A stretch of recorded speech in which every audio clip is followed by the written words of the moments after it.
Hello beautiful people! Welcome back to my channel. This is your Mama Sam. Hello mga amigo, amiga, kumare at kumpare. Kamusta kayong lahat? Sana lahat po kayo ay okay at safe ngayong araw na to.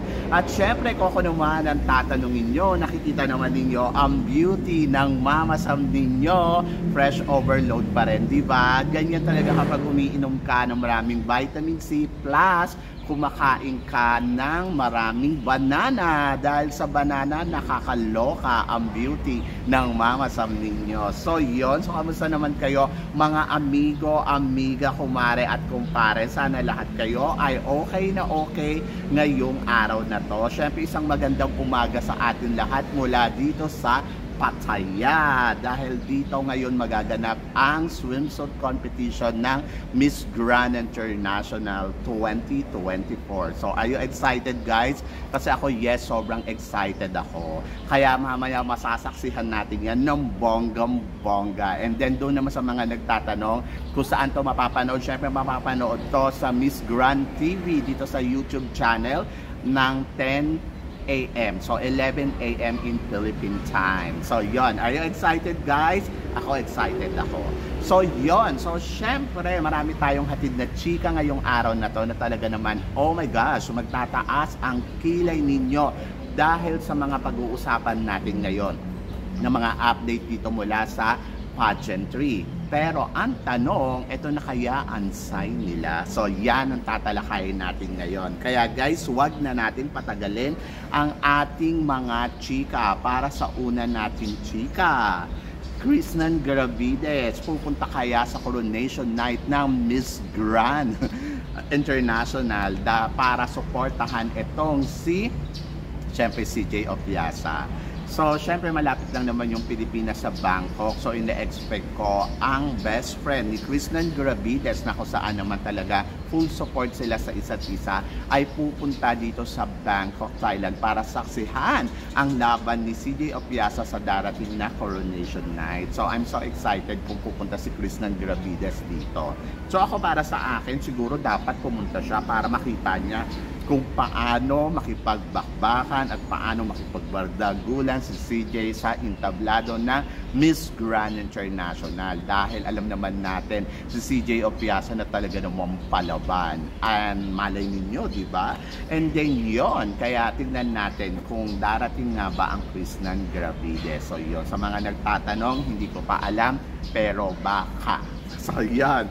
And then para naman sa sumunod na chika, sign na kaya to na makukuha niya ang corona ng Miss Aura International dahil ang pambato natin na si Isabel de los Santos ay nakapasok sa top 10 choices para sa swimsuit competition. So yon. So sign yon na talagang palaban ang pambato natin. Maganda naman si Isabel at talaga naman masasabi ko naman in fairness sa kanya ha, ang lakas maka-aura. So ako tingin ko kaya niya. Kaya lang medyo nakakatakot kasi syempre sunod-sunod ng pagkakapanalo ng Asia sa Miss Aura International. Kaya parang feeling ko mahihirapan silang makuha ang corona kasi tawag dito, first nanalo si Miss Faith Garcia from the Philippines, tapos sumunod Indonesia, tapos sumunod Thailand. Thailand ngayon ang may hawak ng corona ng Miss Aura International. And then, so parang maliit lang yung chance na makukuha ng Philippines yung corona. May chance pero parang maliit lang kasi syempre yung organization sunod-sunod na baka isunod nila Vietnam, charot. So yan, kasi di ba parang sunod-sunod na Asia. So parang feeling ko ibibigay naman nila sa iba, baka ibigay sa Europe o kaya sa mga Latinas, hindi natin alam. Pero kung makukuha natin ng corona, di bongga yan, di ba? Basta wish all the best para kay Isabel de los Santos. And then eto nga, di ba, sa Q&A talagang namayagpag talaga ang lola mo at talagang palaban. Wala din naman akong masabi pagdating kay Isabel, talagang bongga. So yan. And then of course para naman sa sumunod natin chika, sabing ganon, Miss Earth Philippines wala daw ginagawa. Ito kaya ang sign na matatalo siya dito sa competition ng Miss Earth. So nakakaloka. So ako naman para sa akin, oo nga wala akong nakitang ganap dito kay Miss Earth Philippines. Parang sobrang nanahimik siya at kahit sa social media hindi talaga siya active. So hindi ko alam kung anong preparasyon ang ginawa niya dahil pagkatapos niyang manalo ng Miss Earth Philippines, wala na tayong narinig sa kanya. Hindi nga natin nabalitaan kung ano yung mga ganap at eksena niya. Di ba hindi katulad kay Aliana at Duana na talaga namang umariba ng bonggang-bongga, umeksena ng bonggang-bongga, kumabog ng bonggang-bongga sa social media. Kasi updated siya sa mga pinaggagawa niya at may mga charity ever challenge talaga si Liana at Duana. So itong si bagong Miss Earth natin, hindi ko alam kung ano yung eksenang ginawa niya during na habang reign siya. So yun, so ngayon lalaban siya, hindi ko alam kung anong ipapakita niya at anong ipapasabog niya. Pero umaasa pa din ako na kaya niya makipagpupuhan, makipagsabayan sa laban niya dito sa Miss Earth, diba? So yun, so mali naman natin malimot, manalo dito yan, diba? But depende siguro kasi ngayon ang mga makakalaban nila, grabe ha, ang dami yung magaganda. Nakita ko nga si Miss Earth Australia sa social media, Diyos ko, ang Diyosa yung video niya na nandiyan na siya sa Pilipinas. Ay grabe ha, nakakaloka ang beauty niya. Pero ito ang mas nakakaloka, pambato ng Myanmar sa Miss Grand International, paandar kahapon. Ay nako, ayun nga, Diyos ko, nakita naman natin sa social media sa event nila na paandar ang pambato ng Myanmar. Talagang eksena kung eksena mula sa kanyang color baby pink na gown, tapos ang ataray ng styling ha, ang lakas maka 60s ba yun or 70s. Oh my gosh, naloka ako sa kanya actually, papansin, charot. So yun, ayan na kaya yung sign na mananalo siya? Hindi, charot. Ayun yung sign na matatalo siya ha. Hindi, ang nakikita ko kay Miss Myanmar, kasi bongga to palaban, tapos yung mga paandar niya talagang papansin mula day 1 ha hanggang sa ngayon. So syempre papansinin niya ng organization kasi talagang effort talaga sila.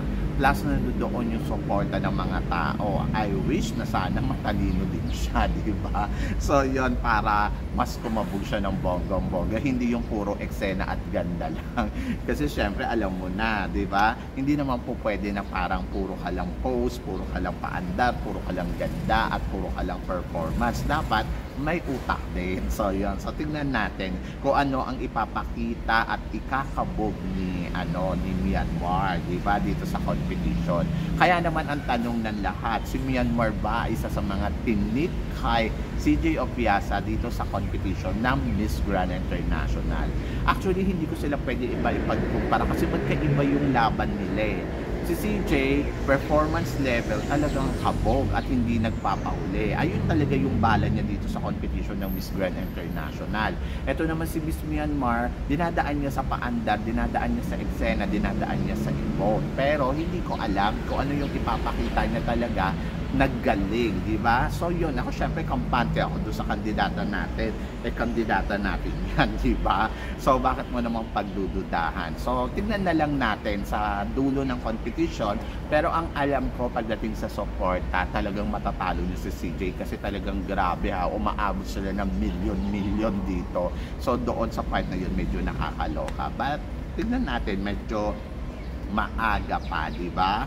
So yun, but wish all the best para kay Miss Myanmar at saka kay Miss Philippines. So yun, so nakakatuwa kung iisipin mo. But nandoon ako na abangan natin sila, di ba? So yun, at para naman sa sumunod natin chika, makabagong gandang Pilipina. Ito na nga si Chelsea Manalo ay ready na para sa laban niya sa Miss Universe. So yun, so handang-handa na talaga namang, kung titignan mo naman talaga si Chelsea Manalo ay ready na siya para sa kanyang laban sa Miss Universe. Ngayon nga ay maaga siya pupunta sa USA para ihanda daw yung sarili niya sa mga ilang aspeto na kailangan niya pagbuuin para sa laban niya sa Miss Universe. Yung iba ang complain, wala naman daw silang nakitang transformation.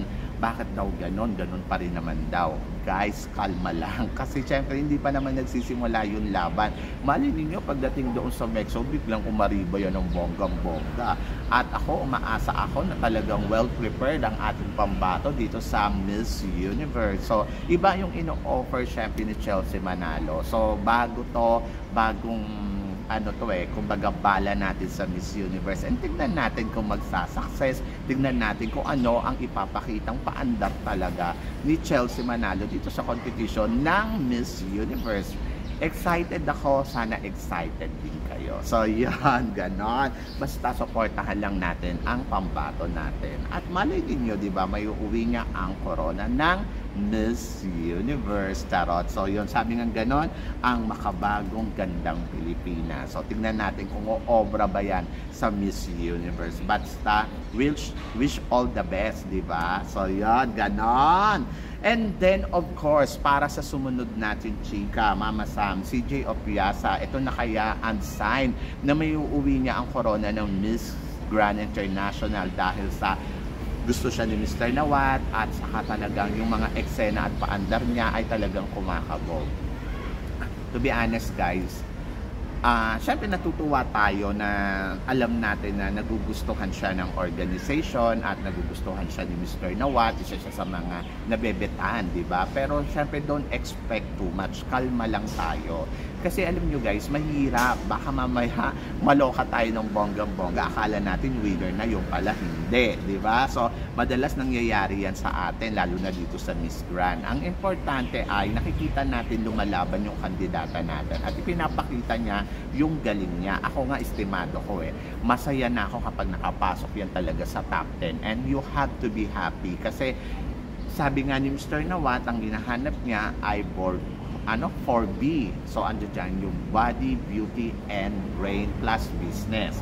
So ngayon, isa dyan si CJ Opiasa sa mga pinagpipilian. Pero syempre, hindi natin alam kung gaano nga ba siya kakompleto doon sa 4Bs na hinahanap ni Mr. Nawat. Ganun ba siya ka-strong? Ganun ba siya ka-powerful? Huwag tayo masyadong mag-overthink. Basta ang importante, nakikita natin yung laban natin ay winner. So, siguro, kung ibibigay ang corona, be happy, di ba? So, yun, everybody's happy, ganon. Pero kung hindi naman, kalmado lang. Hindi naman natin kailangan na, ang importante ay nakikita natin na hindi nagpabaya ang pambato natin. Kung ikukumpara ko naman si CJ Opiasa sa pambato natin noong nakaraang taon, sobrang layo. Kasi nakita naman ninyo yung pambato natin na talagang umaariba, di ba? At talagang ginagawa niya yung best niya. So, yun lang. So, ang akin, be happy and enjoy, di ba? Kasi maganda yung ipinapakita ni CJ Opiasa. So, i-ano lang natin yan. Kumbaga, i-enjoy lang natin yung momento. Yun lang yung importante. Diba? So, yon kayo guys, ano guys ang masasabi ninyo dito sa mga pinag-uusapan natin ngayon? I-comment below mo yan para at least malaman ko naman kung ano naman ang chika mo dito sa mga pinag-uusapan natin ngayon. So, yon. So, syempre maraming salamat sa inyong lahat sa suporta at pagmamahal na binibigay ninyo syempre dito sa channel ko. At sa mga hindi pa po nakaka-subscribe dyan, please don't forget to click like and subscribe my channel at i-click nyo na rin po ang notification bell para updated kayo syempre sa aking mga chika. Sabi ng ganon, always keep smiling and always think positive. Walang imposible guys, magtiwala lang tayo sa itaas. Kaya guys, hanggang dito na lang, hanggang sa muli nating chikahan. See you tomorrow. Thank you guys.